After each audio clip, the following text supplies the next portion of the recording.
എല്ലാവർക്കും കോട്ടയം ഫുഡ് ചാനലിലേക്ക് സ്വാഗതം. ഇന്ന് നമുക്ക് ഒരു ഹെൽത്തി ഡ്രിങ്ക് തയ്യാറാക്കുന്നത് എങ്ങനെയാണെന്ന് നോക്കാം. അതിനായി ഞാനിവിടെ എടുക്കുന്നത് ഫ്രിഡ്ജിൽ വെച്ച് തണുപ്പിച്ചെടുത്ത 2 കപ്പ് തേങ്ങാപ്പാലാണ്.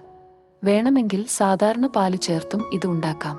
ഹെൽത്തി ഡ്രിങ്ക് ആയതുകൊണ്ടാണ് തേങ്ങാപ്പാൽ ഉപയോഗിക്കുന്നത്. ഷേക്ക് തയ്യാറാക്കാനായി ഒരു മിക്സിയുടെ ജാറിലേക്ക് 1 കപ്പ് തേങ്ങാപ്പാൽ ഒഴിക്കുക. ഇതിലേക്ക് പൊടിയായി അരിഞ്ഞ 12 കശുവണ്ടിയും കുതിർത്ത് വെച്ച ബദാം തൊലി കളഞ്ഞ് അരിഞ്ഞു ചേർക്കുക.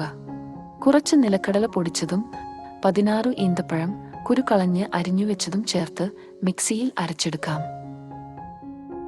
ഇത് നല്ലപോലെ പേസ്റ്റ് ആവുന്നത് വരെ അരയ്ക്കുക. ഇതിലേക്ക് ബാക്കിയുള്ള 1 കപ്പ് തേങ്ങാപ്പാൽ ഒഴിച്ച് വീണ്ടും മിക്സിയിൽ അടിച്ചെടുക്കാം. ആവശ്യമെങ്കിൽ കുറച്ച് ഐസും കൂടി ഇപ്പോൾ ഇട്ടുകൊടുക്കാം. ഒന്നുകൂടെ മിക്സ് ചെയ്തതിനു ശേഷം ഇത് സെർവ് ചെയ്യാം. നല്ല ഹെൽത്തിയായ coconut milk shake ready. Video ഇഷ്ടപ്പെട്ടെങ്കിൽ ദയവായി ചാനൽ സബ്സ്ക്രൈബ് ചെയ്ത് ബെൽ ഐക്കൺ കൂടെ പ്രസ് ചെയ്യുക.